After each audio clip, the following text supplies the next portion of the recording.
नमस्कार दोस्तों, मैं हूं विक्रम और आप देख रहे हैं हमारा चैनल स्टडी वाईफाई जीके की दुनिया। और आज के इस वीडियो में मैं आप लोगों के लिए लेकर आया हूं जीव विज्ञान के कुछ महत्वपूर्ण प्रश्न। जी हाँ, तो जीव विज्ञान के महत्वपूर्ण प्रश्न जो कि आने वाले आपके एसएससी जीडी, जी हाँ, तो आने वाले SSC GD exam, SSC MT exam, railway के ग्रुप डी एग्जाम के लिए और एनटीपीसी सीबीटी 2 और बीपीएससी इत्यादि एग्जाम्स के लिए बहुत ही ज़्यादा इम्पोर्टेंट होने वाला है। जी हाँ, तो बहुत ही ज़्यादा इम्पोर्टेंट होने वाला है। तो दोस्तों, इस वीडियो में आगे बढ़ने से पहले मैं आपको बता देना चाहता हूँ, ये जो है बायोलॉजी का क्वेश्चन सीरीज 1 है। जी हाँ, तो बायोलॉजी का क्वेश्चन सीरीज 1 है जिसमें हम 25 क्वेश्चन करने वाले हैं। जी हाँ, तो जिसमें हम 25 क्वेश्चन करने वाले हैं और ये सीरीज आगे चलता ही जाएगा। तो दोस्तों, इस वीडियो में आगे बढ़ने से पहले मैं आपको बता दूं, अगर आपने हमारे चैनल स्टडी वाईफाई जीके की दुनिया को अभी तक सब्सक्राइब नहीं करा है तो नीचे के दिए गए रेड बटन को दबाकर हमारे चैनल को सब्सक्राइब कर लीजिए और साथ ही साथ बगल वाले बेल आइकन को भी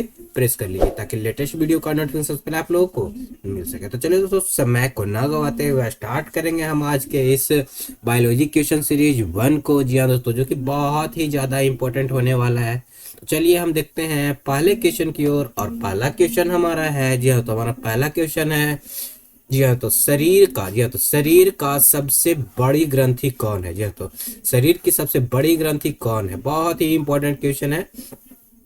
आप चाहे तो इसका आंसर हमारे कमेंट बॉक्स में दे सकते हैं। शरीर की सबसे बड़ी ग्रंथि कौन है? तो शरीर की सबसे बड़ी ग्रंथि जो है वो है यकृत। जी हाँ, तो यकृत जो है मानव शरीर की, जी हाँ, तो मानव शरीर की जो होती है सबसे बड़ी ग्रंथि होता है। जी हाँ, तो सबसे बड़ी ग्रंथि है। जी हाँ, तो सबसे बड़ी ग्रंथि जो है वो यकृत होती है। अगर ये तो अंदर की बात होगी, अगर बाहर के बारे में बोला जाए तो अगर बाहरी बोला जाए तो सबसे बड़ी जो होती है, जी हाँ, तो सबसे बड़ी ग्रंथि या फिर होती है, तो बाहरी में अगर बोला जाए तो वो होता है स्किन, या जी हाँ, तो स्किन यानी कि जिसको कहते हैं त्वचा। जी हाँ, तो त्वचा सबसे बड़ी हो जाती है बाहरी में। अगला हमारा क्वेश्चन है, यहाँ तो मनुष्य के, यह तो मनुष्य में मादा जनन अंग से किस हार्मोन का स्रावन होता है। जी हाँ, तो मनुष्य का जो मादा जनन अंग होता है उससे किस हार्मोन का स्रावन होता है। जी हाँ, तो हमारे ऑप्शन कुछ इस प्रकार से है, तो किस हार्मोन का जो है वो स्राव होता है। तो बहुत ही इंपॉर्टेंट क्वेश्चन है और बहुत ही ज्यादा हमारे एग्जाम्स में पूछा जाता है। तो इसका राइट आंसर हो जाएगा रिलैक्सिन। जी हाँ, तो रिलैक्सिन नाम का जो होता है, जी हाँ, तो रिलैक्सिन नाम का हार्मोन जो है वो मादा जनन अंग से स्राव होता है। जी हाँ, तो मादा जनन अंग से रिलैक्सिन नाम का, जी हाँ, तो रिलैक्सिन नाम का जो हार्मोन होता है वो स्राव होता है। बढ़ेंगे अगले प्रश्न की ओर। तो हमारा अगला प्रश्न जो है बहुत ही महत्वपूर्ण है। कहा जा रहा है मनुष्य में, जी हाँ, तो मनुष्य में ऐच्छिक गतियों का नियंत्रण, जी हाँ, तो ऐच्छिक गतियों का नियंत्रण किसके द्वारा होता है। जी हाँ, तो ऐच्छिक गतियों का नियंत्रण जो है किसके द्वारा होता है? ऑप्शन है हमारे कुछ इस प्रकार से, सेरिब्रम, थायराइड या फिर सेरिब्रम। ये जो है हमारे कुछ ऑप्शंस हैं, बहुत ही इंपॉर्टेंट हो जाते हैं ये ऑप्शंस। तो इसका राइट आंसर जो होगा, जी हाँ, तो इसका राइट आंसर जो हो जाएगा वो है सेरिब्रम। जी हाँ, तो ऐच्छिक गतियों का जो नियंत्रण होता है वो सेरिब्रम के द्वारा नियंत्रित होता है। जी हाँ, तो सेरिब्रम जो है हमारे मस्तिष्क का एक भाग है। जी हाँ, तो सेरिब्रम जो है वो हमारे मस्तिष्क का भाग है, ध्यान दीजिएगा दोस्तों। और साथ ही साथ सेरिबेलम, जी हाँ, तो सेरिबेलम जो भी है वो भी हमारे मस्तिष्क का भाग ही है। जी हाँ, तो मस्तिष्क का ये भाग है। तो ध्यान देने वाली बात है, सेरिब्रम और सेरिबेलम बेलम दोनों ही हमारे मस्तिष्क के भाग हैं, जिसमें ऐच्छिक गतियों का जो नियंत्रण होता है वो सेरिब्रम के जरिए होता है। बढ़ेंगे अगले प्रश्न की ओर। तो हमारा अगला प्रश्न जो है, कहा जा रहा है शरीर का तापक्रम, जी हाँ, तो शरीर का तापक्रम कहाँ नियंत्रित होता है। जी हाँ दोस्तों, कहाँ जो है नियंत्रित होता है, यानी कि शरीर को कितनी तापमान की आवश्यकता है वो कहाँ नियंत्रित होता है। जी हाँ, तो इसका नियंत्रण जो है कुछ इस प्रकार से हमारे ऑप्शंस हैं। तो इसमें से राइट आंसर जो हो जाएगा, जी हाँ, तो हमारा राइट आंसर जो हो जाएगा हाइपोथैलेमस ग्लैंड हो जाएगा। जी हाँ, तो हाइपोथैलेमस ग्लैंड, जी हाँ दोस्तों, हाइपोथैलेमस ग्लैंड में हमारे शरीर का तापमान नियंत्रित होता है। यहाँ पे पिट्यूटरी दिया हुआ है। जी हाँ, तो पिट्यूटरी को जो है मास्टर ग्रंथि बोलते हैं। जी हाँ, तो मास्टर ग्रंथि बोला जाता है। और साथ ही साथ मास्टर ग्रंथि और पीयूष ग्रंथि भी इसी को बोला जाता है। जी हाँ, तो मास्टर ग्रंथि या फिर पीयूष ग्रंथि हाइपोथैलेमस ग्लैंड को ही बोला जाता है। जी हाँ दोस्तों, चलते हैं अगले प्रश्न की ओर। तुम्हारा अगला प्रश्न जो है कहा जा रहा है अमीबा में, जी हाँ, तो अमीबा में भोजन का अंतर्ग्रहण किसके द्वारा होता है। जी हाँ, तो अमीबा में जो भोजन का अंतर्ग्रहण होता है वो किसके द्वारा होता है। तो मैं आपको बता दूं दोस्तों, अमीबा में जो भोजन का ग्रहण होता है वो कूटपादों के द्वारा होता है। जी हाँ, तो कूटपाद के द्वारा जो होता है इसका भोजन का ग्रहण होता है। बढ़ेंगे अगले प्रश्न की ओर। तो हमारा अगला प्रश्न जो है बहुत ही इंपॉर्टेंट है। कहा जा रहा है निम्न में से कौन सा एंजाइम लार में पाया जाता है। जी हाँ, तो कौन सा एंजाइम जो है वो लार में पाया जाता है। तो हमारे ऑप्शंस कुछ इस प्रकार से हैं। तो इन्हीं ऑप्शंस में से एक ऑप्शन जो है वो लार एंजाइम का क्या करता है, श्रावण करता है या फिर पाया जाता है। तो इसका राइट आंसर जो हो जाएगा, जी हाँ, तो इसका राइट आंसर हो जाएगा टाइलिन। जी हाँ, तो टाइलिन जो है हमारे लार में, जी हाँ, तो हमारे लार में पाया जाता है। चलते हैं अगले प्रश्न का की ओर। हमारा अगला प्रश्न जो है कहा जा रहा है वह प्रक्रिया, जी हाँ, तो वह प्रक्रिया जिसके द्वारा मनुष्य श्वास ग्रहण करता है। जी हाँ, तो ग्रहण करता है तथा छोड़ता है। जी हाँ, तो श्वास ग्रहण करता है और छोड़ता है, वह प्रक्रिया क्या कहलाता है। जी हाँ, तो वह प्रक्रिया जो है वो क्या कहलाता है। तो वह प्रक्रिया जो है कहलाता है श्वासोच्छ्वास। जी हाँ, तो श्वासोच्छ्वास जो है वह प्रक्रिया है जिसके द्वारा मनुष्य सांस ग्रहण करता है। जी हाँ, तो ग्रहण करता है और साथ ही साथ श्वास छोड़ता है। जी हाँ, तो साथ ही साथ ये श्वास छोड़ता भी है श्वासोच्छ्वास के जरिए, यह प्रक्रिया है। चलते हैं अगले प्रश्न की ओर। तुम्हारा अगला प्रश्न है ऊर्जा उत्पादन। जी हाँ, तो ऊर्जा उत्पादन के लिए कोशिका प्रायः किसका, जी हाँ, तो किसका प्रयोग करता है। जी हाँ, तो ऊर्जा उत्पादन के लिए किसका प्रयोग करता है। तो बहुत ही ज्यादा इंपॉर्टेंट क्वेश्चन हो जाता है, ये वीवीआई क्वेश्चन की कैटेगरी में आता है। जी हाँ, तो वीवीआई क्वेश्चन की कैटेगरी में आता है क्योंकि ऐसे ऐसे क्वेश्चन हमारे एग्जाम्स में लगातार ही बार बार पूछे जाते हैं। तो इसका राइट आंसर हो जाएगा ग्लूकोज। जी हाँ, तो ग्लूकोज के यहाँ तो ऊर्जा उत्पादन के लिए जो हमारी कोशिका होती है, जी हाँ, तो हमारे जो सेल्स होते हैं वो ग्लूकोज का प्रयोग करते हैं। जी हाँ, तो ग्लूकोज का प्रयोग ये करते हैं। चलते हैं अगले प्रश्न की ओर। तुम्हारा अगला प्रश्न जो है कहा जा रहा है किस अभिक्रिया द्वारा, जी हाँ, तो किस अभिक्रिया द्वारा पौधों में, जी हाँ, तो पौधों में ऑक्सीजन बाहरी वातावरण से कोशिकाओं में पहुंचती है। जी हाँ, तो किस प्रक्रिया द्वारा।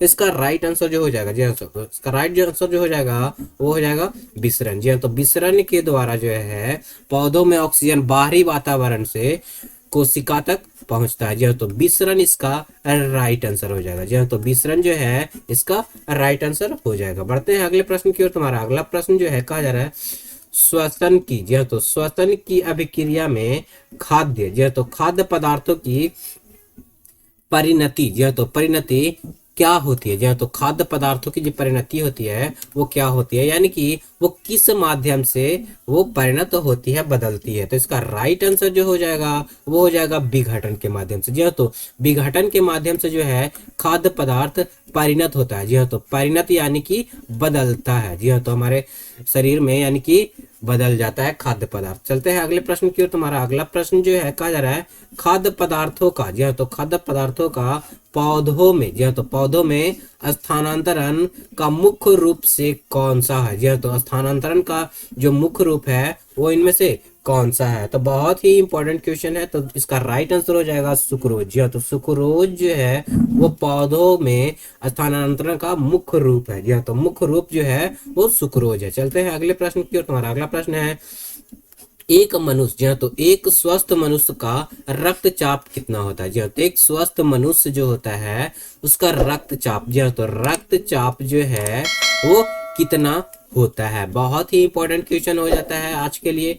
तो दोस्तों ये हम लोग भी जानते हैं और आप लोग भी जानते होंगे कि मनुष्य का रक्तचाप जो होता है, जी हाँ, तो मनुष्य का जो रक्तचाप होता है 120/80। जी हाँ, तो एक मनुष्य का जो रक्तचाप होता है वो 120/80 होता है। पढ़ेंगे हम लोग अगले प्रश्न की ओर। तुम्हारा अगला प्रश्न जो है कहा जा रहा है मनुष्य, जी हाँ, तो मनुष्य के मस्तिष्क की सबसे बाहरी झिल्ली क्या है। जी हाँ, तो ध्यान दीजिए मनुष्य के मस्तिष्क की सबसे बाहरी झिल्ली जो है वो क्या है? तो इसका राइट आंसर जो हो जाएगा वो हो जाएगा ड्यूरामीटर। जी हाँ, तो ड्यूरामीटर, इसके सबसे बाहरी झिल्ली जो है वो ड्यूरामीटर के नाम से जानी जाती है। चलते हैं अगले प्रश्न की ओर। तुम्हारा अगला प्रश्न जो है बहुत ही इंपॉर्टेंट है। कहा जा रहा है मनुष्य के सूंघने की क्षमता, जी हाँ, तो सूंघने की क्षमता को कौन नियंत्रित करता है? जी हाँ, तो कौन नियंत्रित करता है? तो इसका राइट आंसर जो है इन्हीं चार ऑप्शंस में से एक है। जी हाँ, तो इन्हीं चार ऑप्शंस में से एक है। तो इसका राइट आंसर जो हो जाएगा द्रोणीय पाल। जी हाँ, तो द्रोणीय पाली जो है वो मनुष्य की सूंघने की क्षमता, जी हाँ, तो मनुष्य की सूंघने की क्षमता जो है वो नियंत्रित करता है। द्रोणीय पाल इसका राइट आंसर है। बढ़ेंगे अगले प्रश्न की ओर। तुम्हारा अगला प्रश्न जो है कहा जा रहा है मनुष्य में, जी हाँ, तो मनुष्य में बहुत ही इंपॉर्टेंट क्वेश्चन हो जाता है आपके लिए कि मनुष्य में, रुक जाइएगा दोस्तों, एक स्लाइड हमारा आगे चला गया है। तो द्रोणीय पाल हमने किया, उसके बाद जो है मनुष्य में बुद्धि, जी हाँ, तो मनुष्य में बुद्धि एवं चतुराई का केंद्र, जी हाँ, तो मनुष्य में बुद्धि एवं चतुराई का केंद्र कहाँ स्थित होता है या फिर कहाँ है? तो इसका राइट आंसर जो हो जाएगा, जी हाँ, तो इसका राइट आंसर जो हो जाएगा वो हो जाएगा सेरिब्रम। जी हाँ, तो सेरिब्रम जो है वो मनुष्य की बुद्धि और चतुराई का केंद्र होता है। बढ़ेंगे अगले प्रश्न की ओर। तुम्हारा अगला प्रश्न जो है कहा जा रहा है रक्त में, जी हाँ, तो रक्त में ग्लूकोज की मात्रा नियंत्रित रहता है। तो किसके कारण जो है वो ग्लूकोज की मात्रा नियंत्रित रहता है? तो ये हमारे ऑप्शंस है जो कि बहुत ही ज्यादा इंपॉर्टेंट हो जाते हैं। तो इसका राइट आंसर जो हो जाएगा इंसुलिन। जी हाँ, तो इंसुलिन के कारण जो है वो रक्त में ग्लूकोज की मात्रा नियंत्रित रहता है। अगर जो है हमारे शरीर में इंसुलिन की कमी हो जाती है, जी हाँ, तो इंसुलिन की कमी हो जाती है तो हमें कमजोरी महसूस होने लगती है। जी हाँ, तो कमजोरी महसूस होने लगती है और इसी के कारण, जी हाँ, तो इसी के कारण शुगर रोग होता है। जी हाँ, तो शुगर रोग इसी के कारण होता है। ध्यान दीजिएगा। आगे आगे बढ़ेंगे तो हमारा अगला प्रश्न है ऑक्सीन है, यानी कि ऑक्सीन जो है क्या है ये ऑक्सीन? बहुत ही इंपॉर्टेंट क्वेश्चन हो जाता है कि ऑक्सीन क्या है। तो हम बता दें दोस्तों, ऑक्सीन जो है एक प्रकार का एंजाइम है। जी हाँ, तो ऑक्सीन जो है हमारे शरीर में उपस्थित एक प्रकार का एंजाइम है। बढ़ेंगे अगले प्रश्न की ओर। तो हमारा अगला प्रश्न जो बहुत ही इंपॉर्टेंट है, कहा जा रहा है जैव प्रक्रम में, जी हाँ, तो जैव प्रक्रम के अंतर्गत कौन आता है? इनमें से कौन सा ऑप्शन जो है वो जैव प्रकरण के अंतर्गत आता है? तो इसका राइट आंसर जो है, जी हाँ, तो इसका राइट आंसर जो है वो है सभी। जी हाँ, तो सभी जो है यानी कि पोषण, उत्सर्जन और श्वसन। जी हाँ, तो ध्यान दीजिए, पोषण, उत्सर्जन और श्वसन ये तीनों ही जो है वो हमारे जैव प्रक्रम के अंतर्गत आते हैं। बढ़ेंगे अगले प्रश्न की ओर। तो हमारा अगला प्रश्न है गोबर छत्ता। जी हाँ, तो गोबर छत्ता किसके अंतर्गत आता है? ध्यान दीजिएगा दोस्तों, गोबर छत्ता जो होता है कहीं भी काव डंग्स पे ये जो निकल आता है, जी हाँ, तो काव डंग्स पे ये निकल आता है या फिर कहीं भी ये निकल आता है। तो ये जो है किसके अंतर्गत आता है? जी हाँ दोस्तों, बहुत ही इंपॉर्टेंट है। तो किसके अंतर्गत आता है? तो इसका राइट आंसर हो जाएगा मृत जीवी। जी हाँ, तो मृत जीवी के अंतर्गत गोबर छत्ता जो है आता है, क्योंकि ये मृत जीवों के ऊपर पूरी तरीके से आश्रित होता है। मैं आपको बता दूं दोस्तों, इसमें क्लोरोफिल नहीं होता। जी हाँ, तो इसमें जो है क्लोरोफिल नहीं होता है, क्योंकि ये पूरे तरीके से दूसरे जीवों पर आश्रित होता है, मृत जीवों पर आश्रित होता है। तो इसको श्वसन या फिर भोजन बनाने की आवश्यकता नहीं होती है। और दोस्तों ध्यान दीजिएगा, अगर इसमें क्लोरोफिल नहीं है तो प्रकाश संश्लेषण, जी हाँ, तो प्रकाश संश्लेषण भी इसमें नहीं होता है। ध्यान देने वाली बात है, इसमें प्रकाश संश्लेषण भी प्रक्रिया नहीं होती है। तो बढ़ेंगे आगे अगले प्रश्न की ओर। तुम्हारा अगला प्रश्न जो है कहा जा रहा है वायुमंडल में सामान्यतः कार्बन डाइऑक्साइड कितना पाया जाता है? जी हाँ, तो वायुमंडल में जो है सामान्यतः कार्बन डाइऑक्साइड कितना पाया जाता है? तो वायुमंडल में जो कार्बन डाइऑक्साइड की मात्रा है वो 0.03% है। जी हाँ, तो 0.03% है। और नाइट्रोजन की मात्रा सबसे अधिक है। जी हाँ, तो नाइट्रोजन की मात्रा जो है वो सबसे अधिक है, 78% है। और हमारे ऑक्सीजन, जी हाँ, तो ऑक्सीजन का जो मात्रा है वो 21% है। जी हाँ, तो ऑक्सीजन की मात्रा जो है वो 21% है। और आगे बढ़ेंगे हम लोग अगले क्वेश्चन की ओर। तुम्हारा अगला प्रश्न जो है कहा जा रहा है छाया में, जी हाँ, तो छाया में पनपने वाले पौधे, जी हाँ, तो छाया में पनपने वाले पौधे को क्या कहते हैं? तो छाया में पनपने वाले पौधे को सियोकाइटस कहते हैं। जी हाँ, तो सियोकाइटस जो है वो छाया में, जी हाँ, तो जिसको धूप की आवश्यकता नहीं होती है, छाया में पनपने वाला, या फिर कह सकते हैं बिना धूप के, जी हाँ, तो बिना धूप के पनपने वाला, बिना धूप के उगने वाला पौधा। जी हाँ, तो बिना धूप के उगने वाला पौधा जो है वो सियोकाइटस कहलाता है। बढ़ेंगे अगले प्रश्न की ओर। तो हमारा अगला प्रश्न जो है कहा जा रहा है मनुष्य में, जी हाँ, तो मनुष्य में मुख्य श्वसन अंग क्या होता है? तो मनुष्य में जो मुख्य श्वसन अंग होता है, आप देख सकते हैं बहुत ही इंपॉर्टेंट हो जाता है ये क्वेश्चन। तो मनुष्य में जो मुख्य श्वसन अंग होता है वो फेफड़ा होता है। जी हाँ, तो मुख्य श्वसन अंग जो होता है वो फेफड़ा होता है। नाक जो है हमारा जो है मनुष्य के शरीर का एक रंध्र है। जी हाँ, तो रंध्र है जिसके द्वारा, जी हाँ, तो जिसके द्वारा हम लोग श्वसन ग्रहण करते हैं, लेकिन जो मुख्य श्वसन अंग है वो हमारा फेफड़ा हो जाता है। बढ़ेंगे अगले प्रश्न की ओर। तुम्हारा अगला प्रश्न जो है कहा जा रहा है निम्न, जी हाँ, तो निम्न में से कौन सी बीमारी श्वसन तंत्र से संबंधित है? तो ध्यान दीजिएगा दोस्तों, श्वसन तंत्र से संबंधित जो बीमारी है, जी हाँ, तो श्वसन तंत्र से संबंधित जो बीमारी है वो कौन है? तो यहाँ पे बता दूं, जो श्वसन तंत्र से संबंधित बीमारी है वो आपको निमोनिया हो जाता है। जी हाँ, तो निमोनिया यहाँ पे सही आंसर है। जी हाँ, तो टीबी जो है, टीबी श्वसन तंत्र से, यहाँ पे गलत ऑप्शन लग गया है दोस्तों, ये ऑप्शन नहीं होगा, निमोनिया होगा। जी हाँ, तो निमोनिया। डायरिया जो है वो हमारे तंत्रिका तंत्र से संबंधित है। टीबी जो है ये भी आपके तंत्रिका तंत्र से संबंधित है। इसका राइट आंसर जो हो जाएगा वो निमोनिया हो जाएगा, जिसमें हमें सांस लेने में दिक्कत आती है। जी हाँ, तो श्वास लेने में जो है हमें दिक्कत आती है और इसमें सर्दी खांसी भी होती है, यानी कि निमोनिया इसका राइट आंसर हो जाएगा। बढ़ेंगे अगले प्रश्न की ओर। तुम्हारा अगला प्रश्न जो है कहा जा रहा है उच्च रक्तचाप। जी हाँ, तो उच्च रक्तचाप की अवस्था को क्या कहते हैं? जी हाँ, तो जब रक्तचाप बढ़ जाती है, जी हाँ, तो मनुष्य शरीर में यानी मानव शरीर में जब रक्तचाप बढ़ जाता है तो उस अवस्था को क्या कहते हैं? तो उस अवस्था को जो है हम लोग हाइपरटेंशन बोलते हैं। जी हाँ, तो हाइपरटेंशन जो है उस अवस्था को बोला जाता है, जिसमें जो है हार्ट अटैक, जी हाँ, तो हार्ट अटैक इसी के कारण, जी हाँ, तो हार्ट अटैक,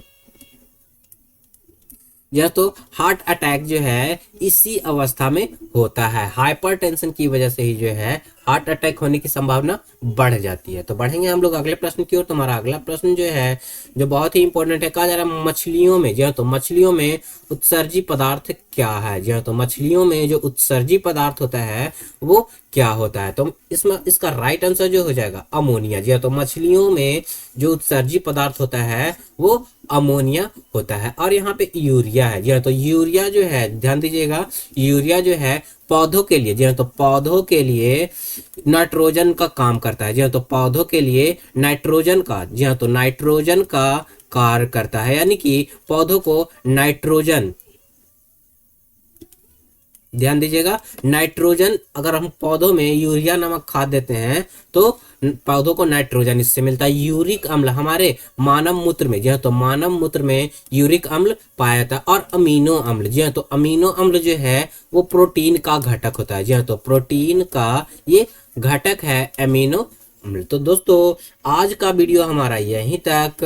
तो दोस्तों अगर ये वीडियो आप लोग को अच्छा लगा हो तो बहुत बहुत धन्यवाद। अगर जिन लोगों को ये वीडियो अच्छा लगा तो इस वीडियो को लाइक भी कर लीजिए और ज्यादा से ज्यादा लोगों को शेयर कर दीजिए ताकि हर किसी को ये वीडियो मिल सके। और दोस्तों जिन लोगों ने हमारे चैनल स्टडी वाईफाई जीके की दुनिया को, जी हाँ, तो स्टडी वाईफाई जीके की दुनिया को अभी तक सब्सक्राइब नहीं करा है तो नीचे के दिए गए रेड बटन को दबाकर, जी हाँ, तो नीचे के दिए गए रेड बटन को दबाकर हमारे चैनल को सब्सक्राइब कर लीजिए। साथ ही साथ बगल वाला बेल आइकन भी प्रेस कर लीजिएगा ताकि लेटेस्ट वीडियो का नोटिफिकेशन सबसे पहले आप लोगों को मिल सके। तो दोस्तों आज के लिए बस इतना ही, मिलते हैं अगले वीडियो में। हमारा अगला सीरीज जल्द ही आएगा। तो आज के लिए इतना ही, मिलते हैं अगले वीडियो।